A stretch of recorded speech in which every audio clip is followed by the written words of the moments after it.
নমস্কার। আমি আজকে যে রেসিপিটি করব তার জন্য প্রথমে আমি নিয়ে নিলাম সর্ষে পোস্ত আর নারকেল নারকেল কোরানো। এইগুলো আমি একটা মিক্সিং জারের মধ্যে তুলে নেব। প্রথমে নারকেলটা দিয়ে দিলাম আর তারপরে সর্ষে পোস্তগুলো দিয়ে আমি প্রথমে একদম শুকনোভাবে ঘুরিয়ে নেব, জল ব্যবহার করব না। তারপরে ঘোরানো হয়ে গেলে তারপরে আমি ওর মধ্যে জল দিয়ে দেব, কারণ শুকনোভাবে ঘুরিয়ে নিলে ওটা মিহি হয়, এরপরে আবার জল দিলে আরও মিহি হয়। তারপরে দিয়ে দিলাম 4টে কাঁচা লঙ্কা, লবণ আর জল দিয়ে আবারও আমি এই পেস্টটাকে করে নেব, সর্ষে পোস্ত নারকেলের পেস্ট। এটা করা হয়ে গেলে আমি একটা সাইডে রেখে দেব। সাইডে রেখে এরপরে আবারও ওই মিক্সিং জারে দিয়ে দেব মটর ডাল। আমি 3-4 ঘন্টা আগে মটর ডালটা ভিজিয়ে রেখেছিলাম, ভালো করে ওটা ফুলে উঠে নরম হয়ে গেছে। আমি এরপরে জল ঝরিয়ে মিক্সিং জারের মধ্যে ডালটাকে নিয়ে নেব। ওর মধ্যে দিয়ে দেব আদা আর লবণ। আর আমি এখানে লঙ্কা টঙ্কা ব্যবহার করব না।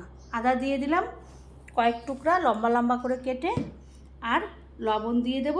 দিয়ে আমি এটাকে একটা পেস্ট করব। আমি যে রান্নাটা করব তার জন্যে এই মটর ডালটা লাগবে। তো তারপরে আমি ওর মধ্যে এইভাবে আমি করে নিলাম, একটু চিনি দিয়ে দিলাম, চিনি দিয়ে আমি ভালো করে ঘুরিয়ে নিলাম। ঘুরিয়ে নিয়ে আমি একটা বাটির মধ্যে ঢেলে নেব। এইভাবে শুকনোভাবে করলে আমি যে বড়াটা তৈরি করব তাতে খুব ভালো হবে। এবার এই মটর ডালের পেস্টটাকে সাইডে রাখবো। কড়াই বসিয়ে তেল দিয়ে তার মধ্যে দিয়ে দেব কালো জিরা। কালো জিরা একটু ফোড়নের গন্ধ বেরোলে 2টো শুকনো লঙ্কা দিয়ে দেব। আমি এখানে নিয়েছি ঝিঙে। আমি আজকে ঝিঙের একটা সুন্দর রেসিপি নিরামিষ করব, তার জন্যে আমি এইভাবে কেটে নিয়েছি ঝিঙাগুলো। এরপরে কড়াইয়ের মধ্যে ঝিঙাগুলো দিয়ে দিলাম। দিয়ে আমি খুন্তি দিয়ে ভালো করে এপিট উপিট করে নাড়াচাড়া করে নেব। কালো জিরে আর যে শুকনো লঙ্কা ফোড়ন দিয়েছিলাম তেলের মধ্যে সেইটার সঙ্গে ভালো করে ঝিঙেটাকে নেড়ে নেব। আর ঝিঙেতে অল্প থেকেই জল বেরিয়ে যায় এখানে। এরপরে আমি নাড়াচাড়া হয়ে গেলে ওর মধ্যে আমি দিয়ে দেব লবণ। লবণটা দিয়ে আবারও ভালো করে ঝিঙেটাকে নাড়তে থাকবো। তো বন্ধুরা, এই রেসিপিটা আমি যেভাবে করলাম আপনারা একদিন হলেও করবেন। যদি করে থাকেন জানেন কেমন সুন্দর খেতে হয়, আর না করলে একবার হলেও করবেন, দেখবেন খুবই ভালো লাগবে খেতে। নিরামিষের দিনে এই এক পদ দিয়ে পুরো ভাত খাওয়া হয়ে যাবে। এরপরে আমি যে পেস্টটা তৈরি করেছিলাম সর্ষে পোস্ত আর নারকেলের কাঁচা লঙ্কা দিয়ে, সেই পেস্টটাকে আমি দিয়ে দেব এই ঝিঙেটার মধ্যে।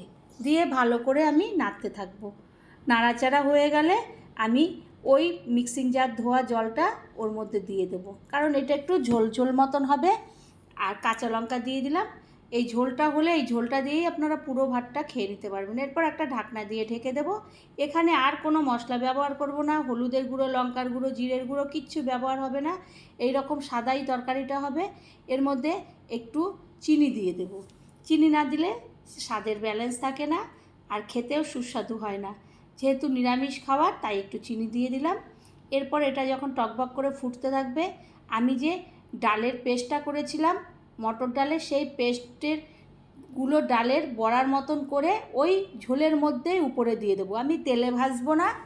এই ঝোলের ফুটবে, সে টকবক করে যখন ফুটবে তখন আমি ডালের বড়াগুলো এর মধ্যে এইভাবে বড়ার আকারে দিয়ে দেব। সমস্তগুলো দেওয়া হয়ে গেলে আমি এইটাকে একটু এদিক ওদিক নাড়াচাড়া করে সমানভাবে একটা ঢাকনা দিয়ে ঢেকে দেব। কিছুক্ষণ পরে আমি ঢাকনাটাকে তুলে আমি দেখব আমার রান্নাটা মোটামুটি বড়াগুলো শক্ত মতন হয়ে গেছে। ওই ঝোলে টকবক করে ফুটে থাকার অবস্থাতেই, এখানে তেলের কোনো ব্যবহার হলো না, এইভাবে বড়া তৈরি হয়ে গেল। তারপরে আমি ওভেনটাকে বন্ধ করে দেব। খুন্তি দিয়ে ভালো করে নাড়াচাড়া করে আমি এই ঝিঙের আর ঝোলের বড়া এই ভাপানো জিনিসটাকে আমি তুলে নেব একটা প্লেটের মধ্যে। তো বন্ধুরা, আমি এই রেসিপিটা কিভাবে করলাম শেষ পর্যন্ত একদমই না দেখলে বুঝতে পারবেন না।